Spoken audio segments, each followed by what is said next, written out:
If there's one show this season that was going to cause a stir, actually that ended up being Akano Hana. But the second show that people can't seem to ignore is the second season of OreImo. To be fair, it makes sense that people are talking about it. The first season caused quite the explosion after the first few episodes. The series even started a trend in anime, for crying out loud. So in commemoration, or fear, of the second season airing, let us chat a bit about why this thing is such a complex existence. And by let us chat, I mean I'm going to go over my thoughts on the series and also explain in detail why Kirino is basically the reincarnation of Satan. The most common opinion I see on the show is that it's a guilty pleasure. Obviously, this typically means that it's something you're enjoying more than you feel like you actually should be. I normally don't like this phrase, but I think it's actually the perfect description for OreImo. The author shows at various points throughout the show that he actually does know how to write, such as the first 3 episodes of the first season. It's actually a pretty nice setup. Kirino has her secret that she can't let anyone know, yet at the same time, it makes her feel unconsciously guilty about it because she doesn't have anybody to talk to that understands her hobby. She probably thinks that there isn't even anyone relatively normal who would understand her hobby, which is why even when Kyosuke finds out about it, she asks him so many times what he thinks about it. It's not so much about confirming what he said, as it is about Kirino getting a massive feeling of relief from finally being able to hear from someone that it's okay to have the hobby she does. After that, you have Kirino becoming more accepting of her own interests and being able to go out to meet people and make friends due to it. And you have Kyosuke also growing more accepting of it in the process. Then, just as it seems like everything is going to be all hunky-dory, the father finds out and Kyosuke has to finalize his acceptance of Kirino's hobby by confronting him for her. It's a nice, if a bit standard, setup, and I kind of wish the entire show just stretched this plot segment to be the entire show. Unfortunately, that's not the case. I have no idea if the novel got popular for the wrong reasons, the author ran out of ideas, or if it was just so popular that the author felt like seeing what he could get away with, but everything went to hell after the first 3 episodes.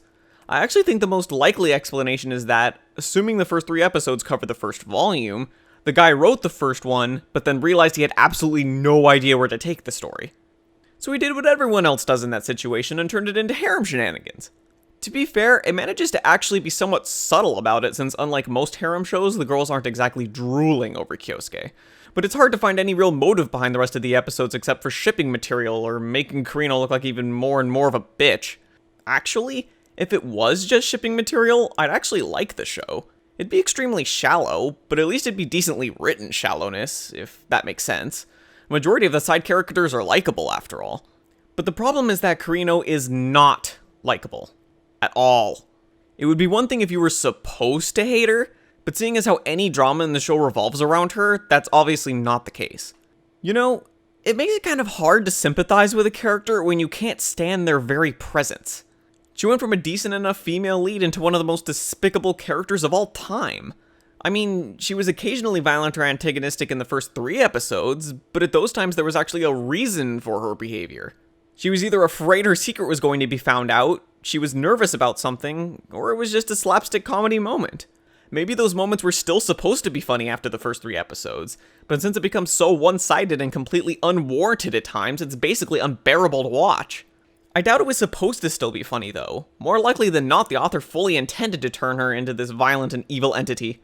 It's not exactly far-fetched to assume that he gave up Kirino's status as a character in order to turn her into wish fulfillment for various otaku fetishes. Think about it. Kirino plays a ton of eroge and drools over the characters, which is something that otaku would do. For all intents and purposes, they just make Kirino a little sister version of your typical otaku. I'm pretty sure one of the major things an otaku would want out of a girl is someone who understands their obsessions, and Kirino fits that role perfectly. Plus, she's even a little sister, so she'll always be around to love or pester you. Yet apparently that wasn't enough, so they also made her horrendously antagonistic in order to appeal to the masochistic crowd. But don't get me wrong, Kirino's character being reduced to walking otaku fetishes is only one of the many issues with her. She's also one of the biggest Mary Sue characters to ever exist. She gets straight A's, she's the star of the track team, she's a model, and apparently everyone in the universe adores her. And every time Kirino doesn't get something that she wants, she gets all depressed and mopes around until eventually someone else, usually Kyosuke, solves the problem for her. Then of course she shows no appreciation at all. It certainly doesn't help that all of the drama Kirino causes are some of the biggest first world problems ever. Oh no, my cell phone novel got turned into a book and is getting an anime adaptation, but they won't take my suggestions. Fucking seriously? I'm supposed to feel sorry for her? I'm supposed to feel tense when she gets struck with magical anime sickness due to this? You know what I was actually feeling? Amusement. And mass hilarity when the whole magical anime sickness came out of absolutely nowhere. Oh, but even that's not all the problems with Kirino. The first episode of the second season tried to explain why she acts the way she does, which was not only quite possibly the dumbest reason I've ever heard, but it even managed to create a gaping contradiction as far as her behavior goes. So apparently the reason she started acting so bitter towards Kyosuke is because when they were young, he hit his "this is totally what it means to be a man" phase and basically told her that he didn't want to do anything with her anymore. She retaliates by creating the persona we all know her to have now. This doesn't make any sense for multiple reasons. First of all, kids are dumb. After a while, Kirino would have simmered down and stopped being so crazy, since it was just a burst of anger. Kyosuke even started freaking out immediately upon seeing her behavior, so realistically speaking, she would have at least toned it down not long afterwards. Though that's not a contradiction. What is a contradiction is the fact that Kirino wants to be closer to her brother, yet at the same time, she is the one causing that rift between them. At their current age, Kyosuke is fine with having a normal brother-sister relationship with her. He even says it in one of the episodes. It's Kirino's horrendous behavior that's causing this rift between them, so her insistence on having life counseling is absolutely stupid when she can just stop being a total bitch and they'd be perfectly fine. You know, it just amazes me that a show that focuses so much on such a despicable character can be watched as a guilty pleasure, while a show with characters that you're entirely supposed to hate is vehemently disliked and the brunt of an untold number of jokes.